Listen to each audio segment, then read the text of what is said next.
Gloria in excelsis Deo.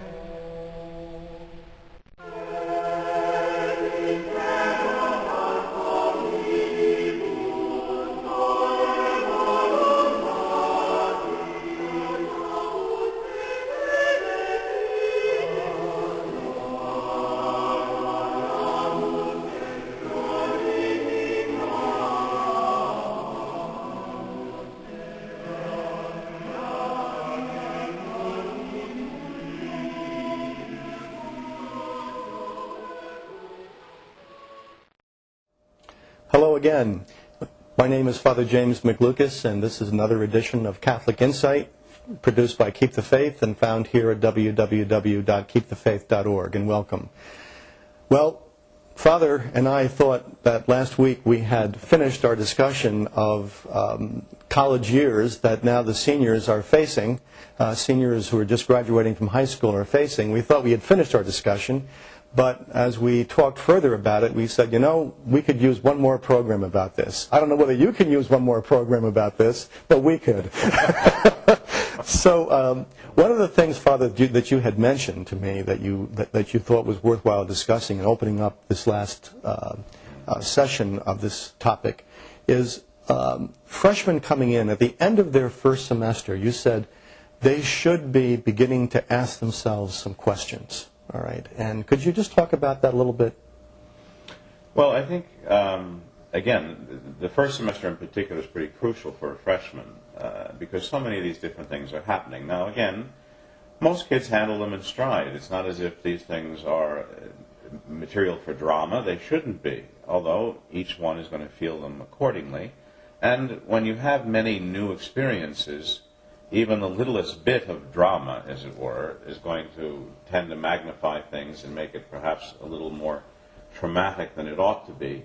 But I think that having passed a first semester, that is 15 weeks of academic and social adjustment, that it's important for the students to begin to ask themselves why they're there, keep their focus. What is it that they hope to accomplish? Are they accomplishing it? What responsibilities are they living up to or they're not living up to, and what needs to be changed or modified in their behavior and their goals? I know many students, for example, that were exemplary and very good students when they were home, either as homeschooled students or going to whatever academic backgrounds they had, whether it was a small private school, a public school, a so-called parochial school, whatever it was. Then they get to college and they're overly confident in themselves, maybe because of their the depth of their material that they're familiar with. I know not very many, but at least numbers of homeschoolers, for example, are so well prepared that sometimes they're bored when they get to the college classroom. Well, I've done that already. Mm-hmm. So then you say, well, if they're bored, what are they doing with their time? Yes. Do they deepen it? Do they augment it? Do they seek further challenge by one-on-one with their professors? And a student like that, for example, has to say, well, what am I here for? What am I focusing on? Mm. Am I here to be a functionary? Am I here to be trained to be a mere clog in a mechanic that's already devouring our society and our people the way everything is just work, and it's not the man, it's not the woman, it's not the people, it's in fact the machinery. I just want to make money. It's got to be money, money, money. So after one semester, I think the young man or woman should be able to say, what am I here to focus on? Am I here to be made and to be molded by great and noble things, the good, the true, and the beautiful? Have I been able to approach that? Have I been able to drink deep at Pierian springs, as it were? So that, in effect, the encouragement for the kids to stay focused through their discipline, by clarity and doubts and confusion that, again, they may encounter by going to see the priest. By this time, if they have a rapport with the college chaplain, he'll know them pretty well. Mm-hmm. I mean, the priest didn't fall off a turnip truck. You know, he knows human nature. He knows, this is a repeat of 1,000 different scenarios that he's very familiar with. And I think then they can begin to have a better assessment, because when they come home, they're not going to be the Johnny or the Janie that went away. Mm-hmm. they're going to be much more mature, hopefully, please God, more responsible. They'll be much more independent. They're going to see themselves and their siblings in a completely different light. They're going to see their parents in a different light. And please God, as it was in my case certainly, the esteem for your parents just exploded off the charts because you discovered how wise and how intelligent they were and how sympathetic and caring and loving, where before you just thought it was a living Bastille, you know. The old saying about, you know, the older I got, something strange happened. I found out how much smarter my parents got. Absolutely. Absolutely. And I found that out particularly with regard to my dad. You know, I used to say, you know, his logic was so incredible and it used to infuriate me that he was so logical.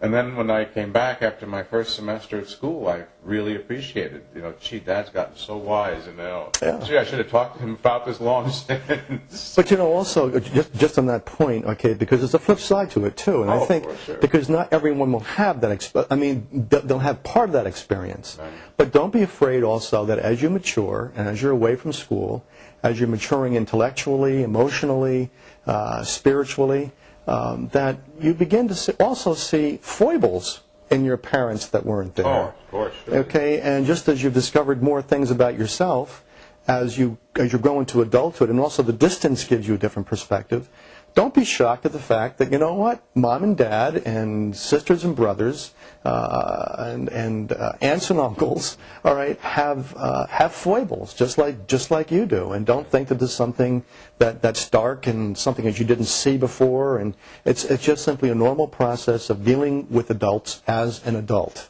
And right.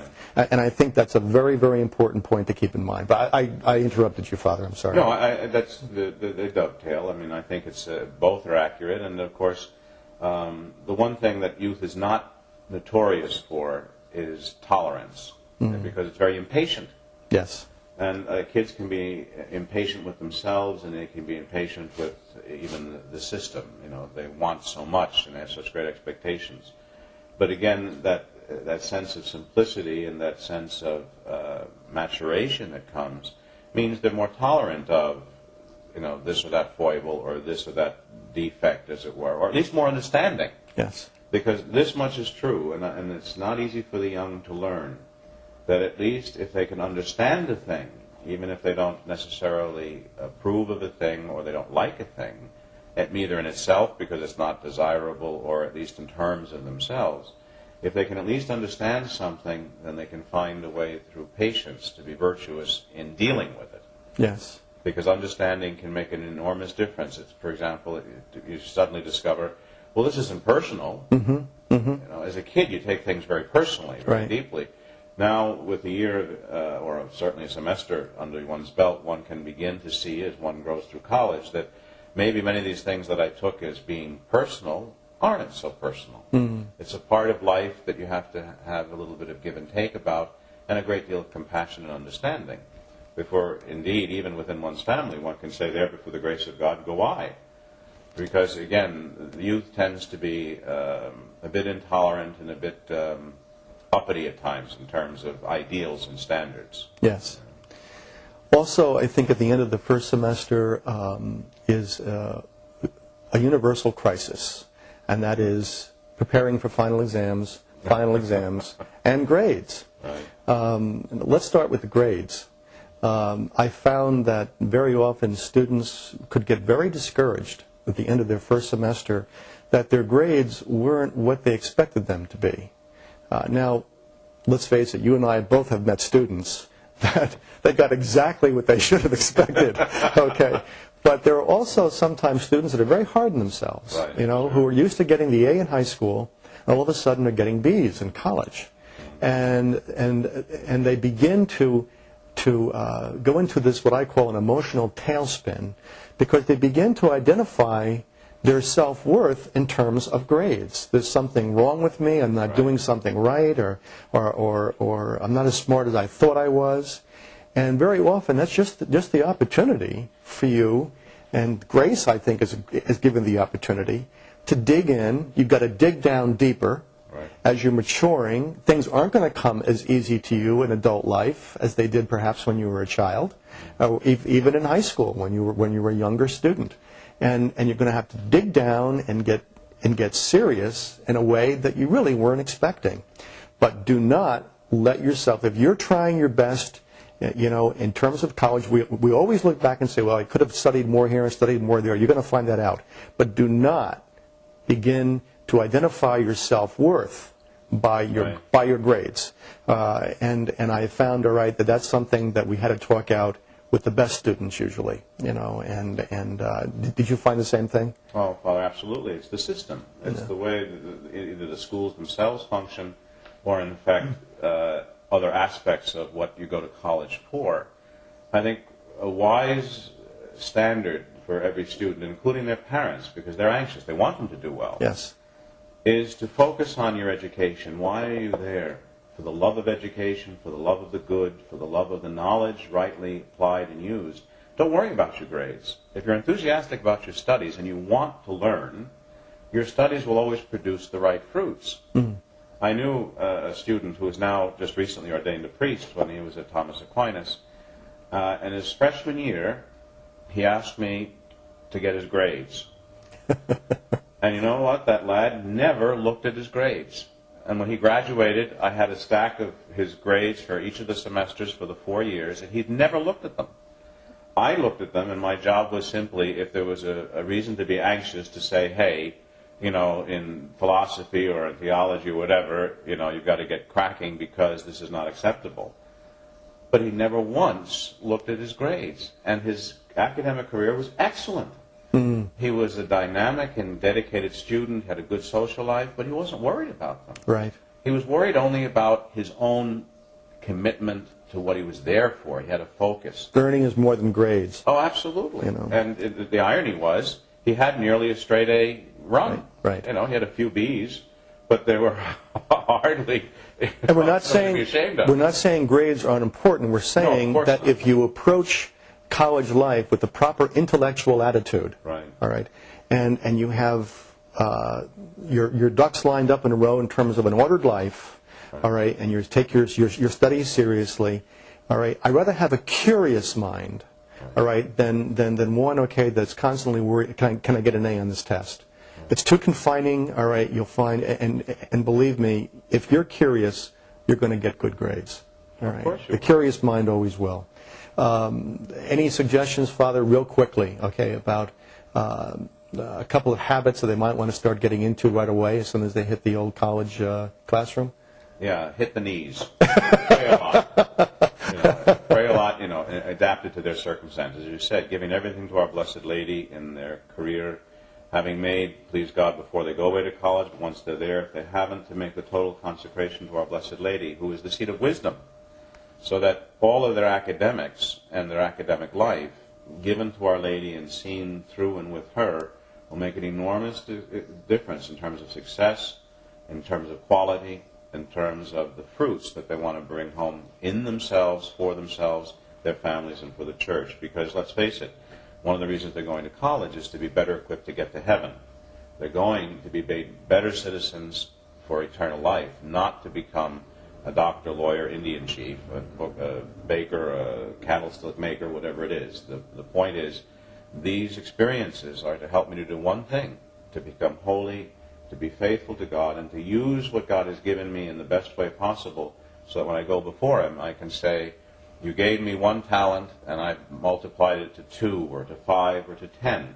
Mm-hmm. Because that's all our Lord is asking of us, and to the kids, is to use what He's given them for the greater honor and glory of the Blessed Trinity, and therefore to affect the change in souls, their own, the church, and the world.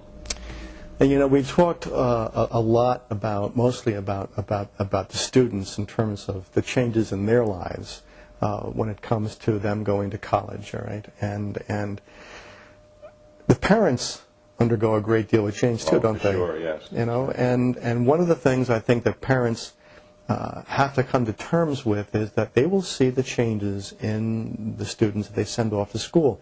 That first Christmas vacation back home, right, the first summer vacation back home, and subsequent vacations after that. Students are going to see parents a little bit different, all right, and they are, all right. And you have to what you have to remember is these students live outside of your direct contact for most of their year. And they're acquiring a certain sense of independence, which is important for their own maturity. And I think that parents have to realize that whereas you keep a very strict rule about the home, how you apply those rules, I think, have to mature as the students mature. And you'll know what I'm talking about when that time comes around. So don't be surprised of the adjustments that you'll have to make as you see your students, your children, all right, maturing, because that's what you're looking for. That's what you want. That's what you want to see happen.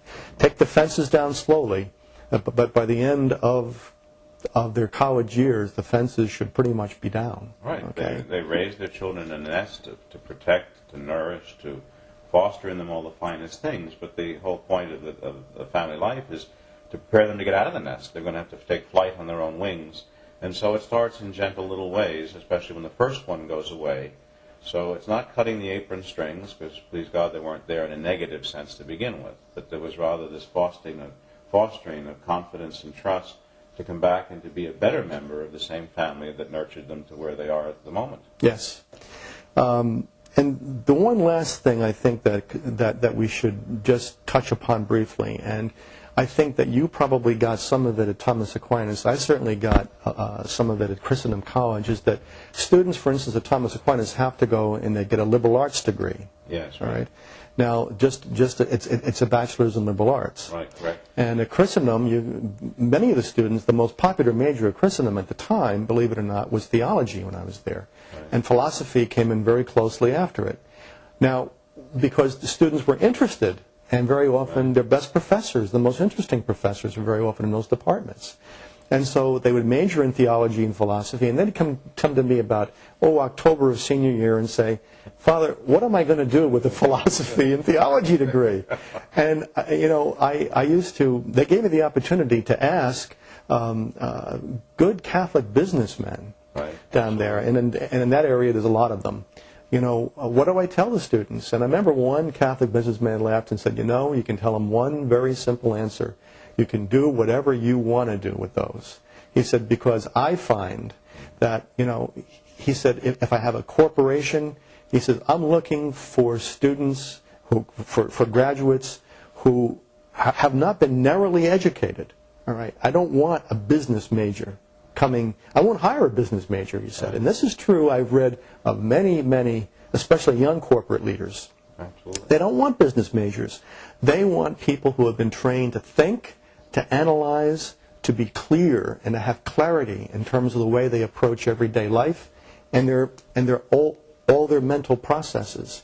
And so they say, that's the kind of person I want working for me. Right. All right. So I said to students, the undergraduate degree is what Father mentioned before. It's an expansion of your mind, and therefore don't worry about that major. You can do, as long as you can learn to think well, you'll do well.